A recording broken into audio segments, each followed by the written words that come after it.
Graça e paz, hoje é dia 21 de agosto, são exatamente 12 horas, né? Nós queremos, nessa oportunidade, esse dia abençoado que Deus nos dá, ler no livro de 1 Crônicas, capítulo 22, alguns versículos. Eu vou começar a partir do versículo 3, que diz assim: Davi ajuntou ferro em abundância para os pregos das folhas dos portões e para as junções, bem como bronze em abundância, que nem foi pesado, além de madeira de cedro sem conta, porque os homens de Tiro e de Sidom a traziam a Davi em grande quantidade. Pois Davi dizia: meu filho Salomão ainda é moço e inexperiente, e o templo que será edificado para o Senhor deve ser sobremodo magnífico, para nome e glória em todas as terras. Portanto, vou providenciar o necessário para a construção. Assim, antes de morrer, Davi providenciou materiais em abundância. Nós sabemos que Salomão, ele construiu o templo, não sem antes, Davi, o seu pai, ter providenciado todo o material necessário para a construção do templo. Prosseguindo na nossa leitura, Davi chamou Salomão, deu conselhos a ele, E podemos verificar a partir do versículo 9, que diz assim: eis que lhe nascerá um filho, que será homem pacífico, Daí o nome Salomão, Shalom, que faz a gente lembrar da palavra Shalom, Homem pacífico, porque lhe darei descanso de todos os seus inimigos ao redor. Portanto, o nome dele será Salomão, e nos seus dias darei paz e tranquilidade a Israel. Este edificará um templo ao meu nome. Depois, mais adiante,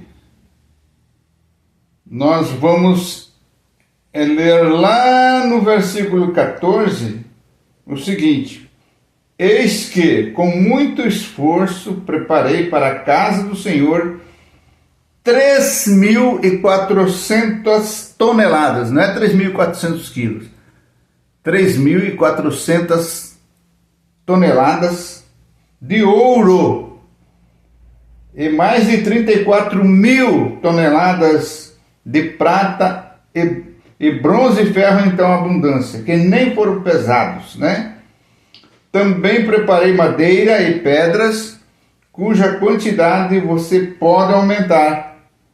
Então, Davi providenciou muito, No versículo 8, voltando um pouquinho, no versículo 8, diz assim: porém a palavra do Senhor veio a mim dizendo: você derramou muito sangue e fez grandes guerras. Você não edificará um templo ao meu nome, porque derramou muito sangue na terra, na minha presença. Eis que lhe nascerá um filho, que será um homem pacífico, Então, por intermédio de Salomão, Deus havia prometido, até dado o nome, de Salomão. Davi teve outros filhos, como no caso de Adonias, que tentou conspirar, contra ele. Mas nós vamos discorrer aqui sobre esse versículo. Vamos comentar um pouco sobre ele, Para que a gente tenha uma ideia melhor a respeito. Bom, a leitura que fizemos então, 1 Crônicas 22, E nós vamos destacar aqui depois o versículo 9, é interessante, porque ele detalha, o nome de Salomão, que aparece associado à escolha divina antes mesmo dele assumir o trono. Então, em 1 Crônicas 22, Davi explica a Salomão: eis que nascerá um filho que será homem de repouso, Portanto, seu nome será Salomão, e paz e descanso darei a Israel nos seus dias. O próprio nome de Salomão, né, leva-nos à palavra Shalom, que quer dizer paz.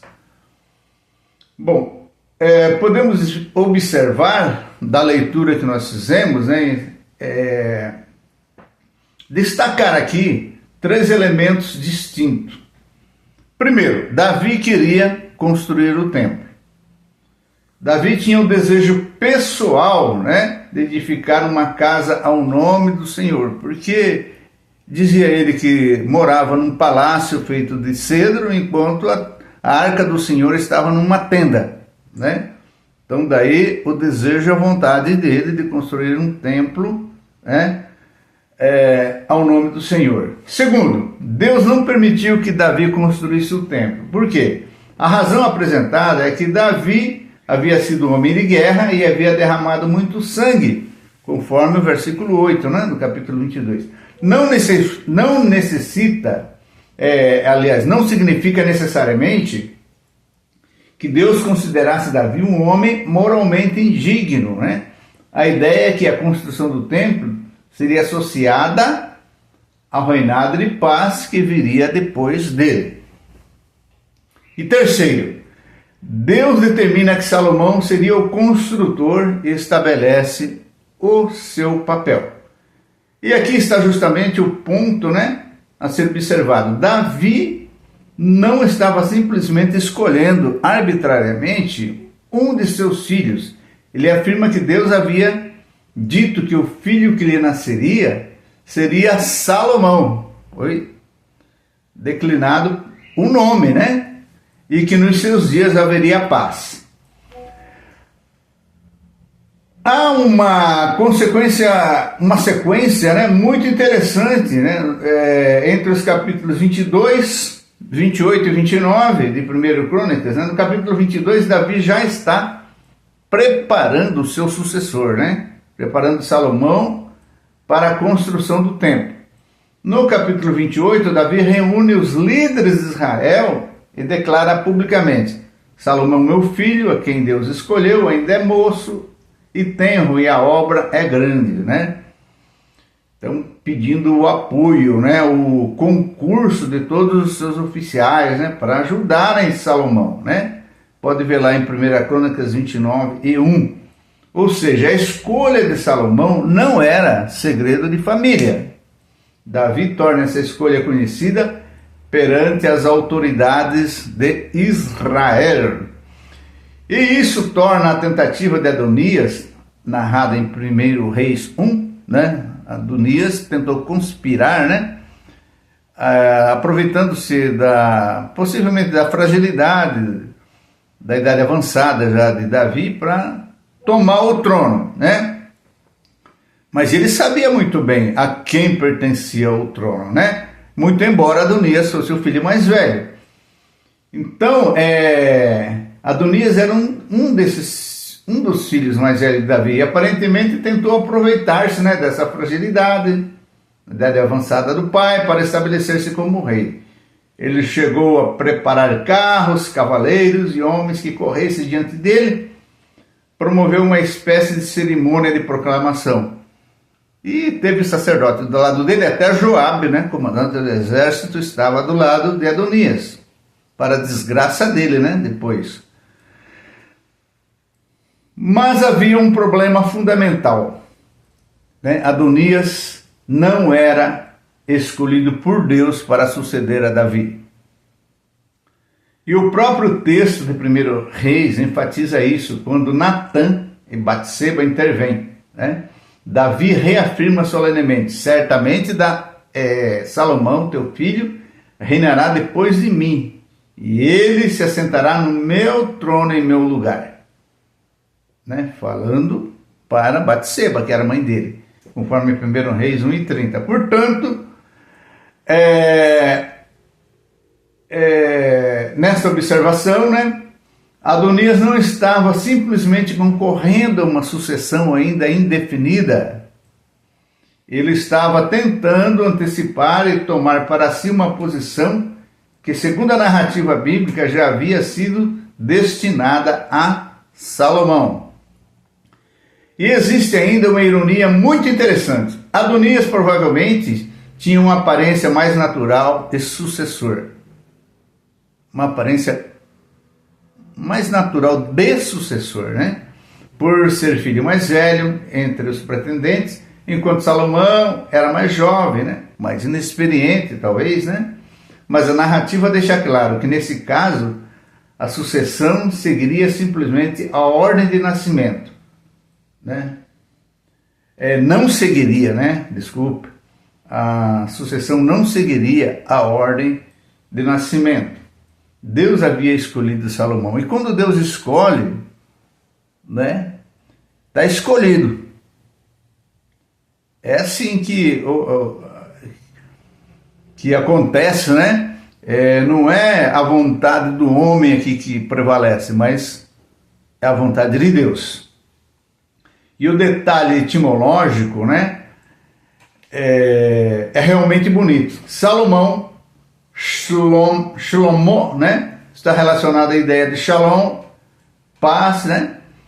E em 1 Crônicas 22:9, o próprio nome é associado à característica do reinado que Deus lhe daria: repouso, paz e tranquilidade para Israel. Desse modo, né, em 1 Crônicas 22:9, funciona quase como uma antecipação de toda a história. O filho escolhido seria Salomão. Seu reinado seria de paz. Ele construiria o templo e Davi prepararia, conforme foi lido no texto, né, tudo o que ele realizasse para a consecução da obra, né?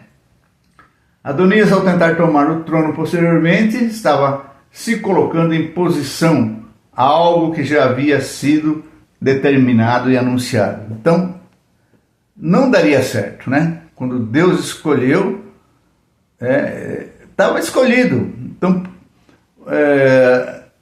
Adonias, insatisfeito, né? Tentou dar o golpe, mas quando a coisa é de Deus, não adianta o homem querer colocar a mão, né? Bom, o que eu quero dizer é o seguinte: o templo, o símbolo nacional da religiosidade em Israel, né? É o que mantém ali, ou que mantinha, né? Que hoje em Israel ainda não existe mais a figura do templo, a figura do sacerdócio, né?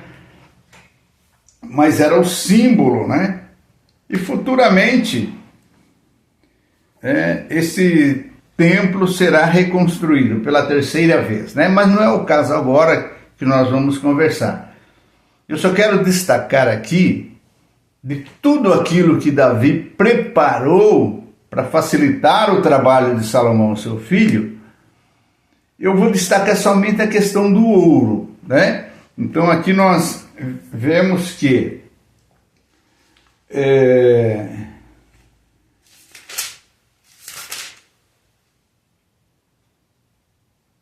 Davi preparou, né, para a casa do Senhor 3.400 toneladas de ouro, né, versículo 14 do capítulo 22, né, de 1 Crônicas, e mais 34.000 toneladas de prata e bronze e ferro em tal abundância, que nem foram pesados, mas eu vou ficar só com o ouro.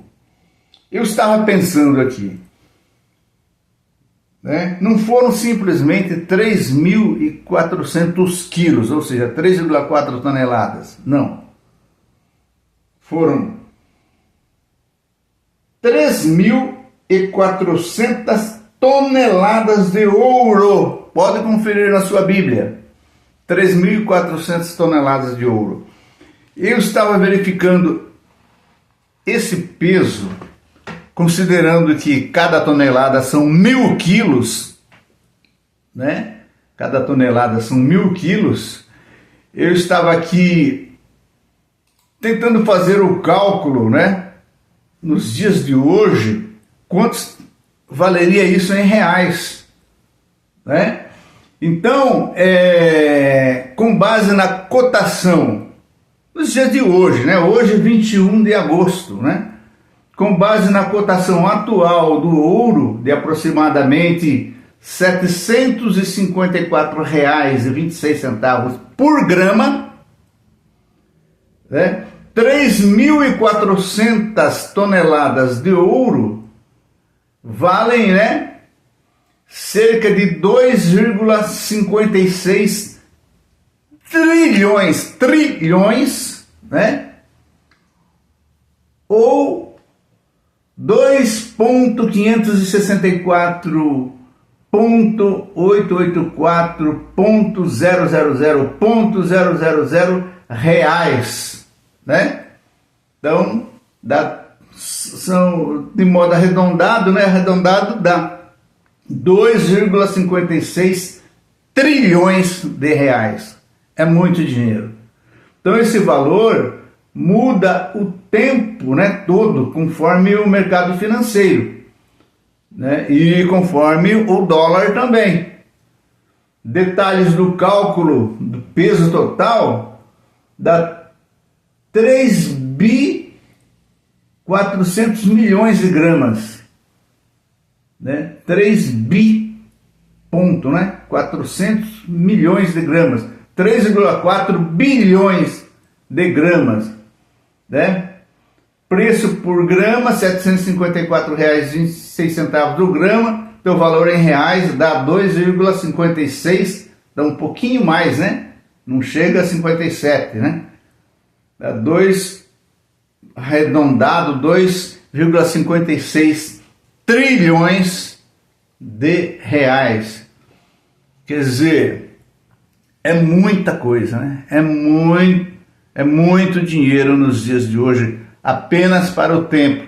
E a gente vê que o rei Davi deixou tudo isso aí preparado para Salomão, né? 3.400 toneladas de ouro e mais 34.000 toneladas de prata. A prata também não é tão baratinho assim. Coloca tudo isso em cruzeiros, em reais, né? Cruzeiro não, em reais, para ver quanto que não vai dar. O quanto foi generoso, né, o coração de Davi, e ele preparou tudo isso para a construção do templo, né, para a habitação do Senhor. É óbvio que Davi sabia que Deus não habita, né? Assim, a gente vai ver lá, Salomão também fala, né, quando estava dedicando o templo, que Deus não habita no templo físico, né? Que nada poderia conter, nem os céus nem a terra conter o Senhor, o Deus Todo-Poderoso. Mas ele colocou ali, essa construção, um local, né? Que identifica, um local que identificava a religiosidade, né? A crença, a fé do povo judeu. Então, e a arca vivia, né? De tenda em tenda. E Davi, ele havia construído para ele um palácio de cedro, né? E aquilo incomodava, porque ele estava, digamos assim, bem confortável, enquanto que a arca do Senhor estava dentro de uma tenda, né, de pano, né? Não era mais aquela tenda, né, na época de Moisés, ali no deserto, mas era um local ali provisório, né, que estava ali. E Davi teve essa preocupação, né, de ajuntar todo esse material, de dedicar todo esse material para a construção do templo do Senhor. Embora não fosse ele o construtor, né? Por causa que ele era um homem de guerra, mas ele deixou tudo preparado para facilitar o trabalho de Salomão. Então fica aqui, né, para o nosso conhecimento. Vamos meditar, né, nessa generosidade de Davi, né?